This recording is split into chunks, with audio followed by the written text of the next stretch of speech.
نگراں حکومت کو اضافی اختیارات دینے کی تیاری۔ الیکشن ایکٹ 2017 میں مجوزہ ترامیم کا بل آج پارلیمنٹ میں پیش کیا جائے گا۔ ترمیم کے مطابق نگراں حکومت عالمی اداروں سے معاہدے کر سکے گی۔ مجوزہ ترمیمی بل کے مطابق حلقہ بندیوں کا عمل انتخابی شیڈول کے اعلان سے 4 ماہ پہلے مکمل ہوگا۔ حلقے میں رجسٹرڈ ووٹرز کی تعداد برابر ہوگی۔ پولنگ اسٹیشنز میں کیمروں کی تنصیب میں ووٹ کی رازداری یقینی بنائی جائے گی۔ پریزائڈنگ آفیسر نتیجہ فوری طور پر الیکشن کمیشن اور ریٹرننگ آفیسر کو بھیجنے کا پابند ہوگا۔ انٹرنیٹ کی سہولت نہ ہونے پر پریزائڈنگ آفیسر اصل نتیجہ خود پہنچائے گا۔ نتائج رات 2 بجے تک دیے جائیں گے۔ تاخیر کی صورت میں ٹھوس وجہ بتانا ہوگی۔ الیکشن نتائج کے لیے اگلے دن صبح 10 بجے کی ڈیڈ لائن ہوگی۔ سینٹ ٹیکنوریٹ سیٹ پر تعلیمی قابلیت کے علاوہ 20 سال کا تجربہ درکار ہوگا۔ قومی اسمبلی کی نشست کے لیے 40 لاکھ سے 1 کروڑ جبکہ صوبائی نشست کے لیے ایک انتخابی مہم پر 20 سے 40 لاکھ خرچ کرنے کی اجازت ہوگی۔ سیکشن 230 جو ہے نا وہ میری ڈسکشن میں نہیں آئی تھی۔ میں یہ تو ایویڈنس آ گیا کہ میں جو ہے مسلسل اس کمیٹی میں ڈیلی آ کے بیٹھتا تھا۔ میں اتنے دن سے کوئٹہ نہیں گیا ہوں۔ یہ نہیں کہ بیچ میں جو ہے نا وہ کاغذوں کے درمیان میں ایک اور کاغذ ڈال کے اس پہ سائن کروا لیے جائے۔ حکومت کا اتحادیوں کے ساتھ بھی نگراں حکومت کے اختیارات دینے والے شک بغیر بتائے منظور کرا لی۔ الیکشن ایکٹ منظور ہونے سے پہلے اتحادیوں میں درار۔ جے ایس یو آئی کے کامران مرتضی نے ترمیم آئین سے متصادم قرار دے دی۔ پروگرام خبر مہر بخاری کے ساتھ میں گفتگو کرتے ہوئے کہا سیکشن 230 کی منظوری کے لیے جعلی طریقہ اختیار کیا گیا۔ کاغذوں کے درمیان کاغذ ڈال کر دستخط کرائے گئے۔ ہم جعلی سازی کی مخالفت کریں گے۔ ایسا نہیں ہو سکتا کہ حکومت کو کچھ بھی اچھا لگے تو اسمبلی سے منظور کرا لے۔ کیئر ٹیکر گورنمنٹ کو مزید اختیارات اس ترمیم کے دینے کے تھرو مترادف ہوگا of putting the last nail in the coffin. Amendments کی کاپیز اس وقت تک ہمیں مہیا نہیں کی گئی۔ سابق چیئرمین سینٹ رضا ربانی نے بھی الیکشن ایکٹ کے سیکشن 230 پر اعتراض اٹھا دیا۔ پارلیمنٹ میں خطاب کے دوران کہا بل مسودے کی شکل میں ہمارے پاس نہیں۔ آپ ایک نگراں حکومت کو منتخب حکومت کے برابر لا رہے ہیں۔ ایسا لگتا ہے مشترکہ اجلاس کو بھی ربڑ اسٹامپ بنانا چاہتے ہیں۔ آپ ایسا کھیل کا حصہ نہ بنے جس سے مشترکہ اجلاس یا parliament bulldoze who. P T I کے علی ظفر نے کہا نگراں سیٹ اپ کو ملک چلانے کی اجازت نہیں، وہ صرف ہولڈ کر سکتے ہیں۔ پارلیمان کی حیثیت اب ہاں یا نہ کرنے کی رہ گئی ہے۔ قانون سازی ہو رہی ہے مگر قانون نظر نہیں آتا۔ نگراں حکومت کے اختیارات میں اضافے کے بغیر ملک نہیں چلایا جا سکتا۔ وزیر خزانہ اسحاق ڈار کہتے ہیں نگراں حکومت کے لیے 60 کی بجائے 90 دن ہونے چاہیے۔ پاکستان کو آئندہ 9 ماہ کے لیے مشکلات کا سامنا ہوگا۔ امریکی محکمہ خارجہ کے ترجمان کا پیمرا کے نئے ترمیمی بل پر رد عمل۔ کہا ہم باقاعدگی سے پاکستان اور دنیا بھر میں آزادی صحافت سے متعلق خدشات کا اظہار کرتے ہیں۔ ایک آزاد پردیس اور باخبر شہری کسی بھی قوم اور اس کی جمہوری مستقبل کے لیے اہم ہے۔ امریکہ کا بھارت ریاست منی پور میں جاری تشدد اور نسلی فسادات پر افسوس کا اظہار۔ محکمہ خارجہ کے ترجمان نے کہا تشدد کے واقعات نے حیران اور خوف زدہ کیا۔ خواتین کے خلاف ایسا تشدد کسی بھی مذہب معاشرے میں شرمناک ہے۔ بھارتی حکام تمام گروہوں کی زندگیوں اور املاک کے تحفظ کو یقینی بنائیں۔ اخلاق باختہ عورتوں کو پاک بازی پر لیکچر دینے کی ضرورت نہیں ہوتی۔ پہلے اپنا دامن دیکھیں پھر پاک دامنی پر لیکچر دیں۔ وزیر دفاع خواجہ آصف پھر پٹری سے اتر گئے۔ خواتین پر کیچڑ اچھالا۔ پارلیمنٹ میں توہین آمیز گفتگو۔ پی ٹی آئی خواتین کو کھنڈرات واقعات اور گاربیج جیسے لفظ کہے۔ وزیر دفاع یہاں تک رکے نہیں، خواتین کی صنفی توہین بھی کی۔ کہا جس شخص کا دفاع عورتیں کریں اس کی بہادر جرت کیا ہوگی۔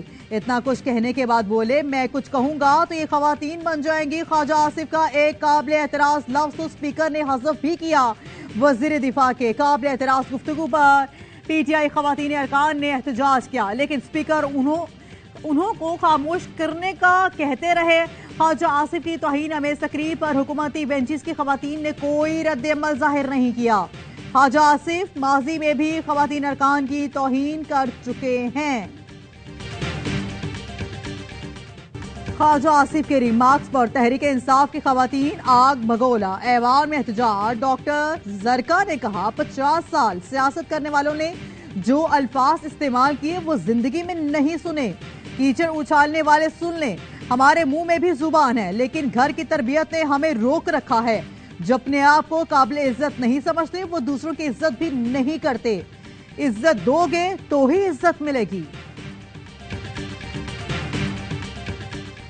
ضلع خیبر میں شہید ایڈیشنل SHO عدنان افریدی کی نماز جنازہ پولیس لائنز میں ادا کر دی گئی۔ DPO خیبر، پولیس آفیسرز اور لواحقین کی شرکت۔ عدنان افریدی جمرود میں انٹیلیجنس بیسڈ آپریشن کے دوران دھماکے سے شہید ہوئے۔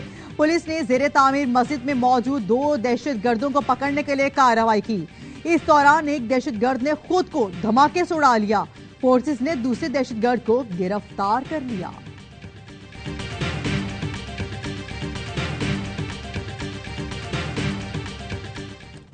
نیپرا نے بجلی کی بنیادی ٹیرف میں اضافے کی درخواست منظور کر لی۔ فی یونٹ 7.5 روپے تک اضافے کی منظوری۔ 100 یونٹ تک کی ٹیرف میں 3 روپے اضافہ۔ 200 یونٹ تک بجلی 4 روپے مہنگی۔ 201 سے 300 یونٹ تک 5 روپے۔ 301 سے 400 یونٹ تک 6.5 روپے اور 400 سے زائد بجلی استعمال کرنے پر 1 یونٹ میں 7.5 روپے اضافہ کر دیا گیا۔ CS ٹیکس کے نفاذ کے بعد زیادہ سے زیادہ یونٹ 50 روپے 41 پیسے کا ہو جائے گا۔ نیپرا نے نوٹیفیکیشن کے لیے معاملہ وفاق کو بھجوا دیا۔ لائف لائن صارفین بجلی کی قیمتوں میں اضافے سے مستثنا ہوں گے۔ خدا نخواستہ ملک ڈیفالٹ کرتا تو روٹی کے لالے پڑ جاتے، صنعتوں پر کاری ضرب لگتی، ڈیفالٹ قیامت تک میرے ماتھے پر کالا دھبا ہوتا، قبر پر خطبہ لگتا۔ وزیر اعظم شہباز شریف کا ڈیرہ اسماعیل خان میں خطاب، کہا توانائی سیکٹر کا سرکولر ڈیٹ عوام کا قصور نہیں، بڑے بڑے سرمایہ کار بجلی چوری کرتے ہیں۔ وزیر اعظم نے ڈیرہ اسماعیل خان میں ترقیاتی منصوبوں کا افتتاح اور سنگ بنیاد رکھ دیا۔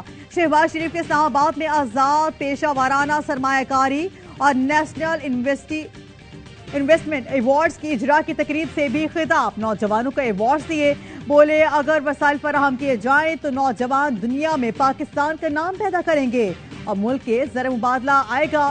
شہباز شریف نے نمائش میں مختلف سٹالز کا دورہ بھی کیا، مصنوعات کا جائزہ لیا اور نمائندگان سے مکمل بریفنگ لی۔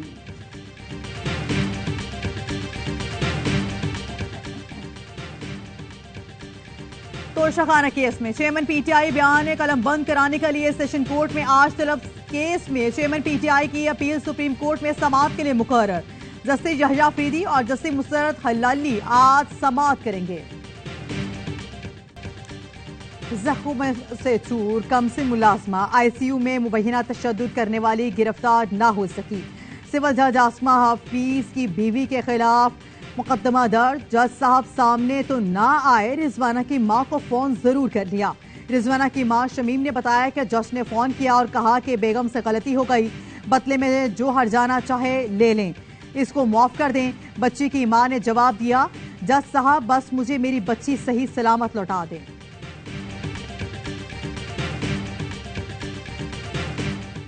فیصل واڈا بدترین تشدد کا شکار معصوم بچی کی آواز بن گئے۔ ٹویٹ میں لکھا، حکومت یا عدالت نے نوٹس لیا، نہ کسی کا مذمتی بیان آیا، چاہے وہ PDM کی 13 حکمرانی جماعتیں ہوں یا PTI۔ جو بچی کا حال ہے یہی حال پاکستان کا ہے۔ اب دیکھنا یہ ہے پاکستان کا بہترین قانون انصاف دیتا ہے یا سول جج کی بیوی کو ضمانت۔ اس بچی کو اپنی بیٹی سمجھ کر مجرموں کو جلد سخت سزا دی جائے۔ فیصل واڈا اس معاملے پر شروع سے پیش رہے۔ فیصل واڈا کی جانب سے معاملہ اٹھانے پر اعلی حکام نے نوٹس لیا۔ اور جن پاک میں قرآن پاک کی بے حرمتی کے تازہ واقعے نے مسلمانوں کو شدید غم سے دوچار کیا۔ وزیر اعظم شہباز شریف کہتے ہیں، ان مکروہ اور شیطانی واقعات کا بار بار ہونا مذموم منصوبے کی عکاسی کرتا ہے۔ وزیر خارجہ بلاول بھٹو کا OIC سیکرٹری جنرل سے ٹیلی فونک رابطہ،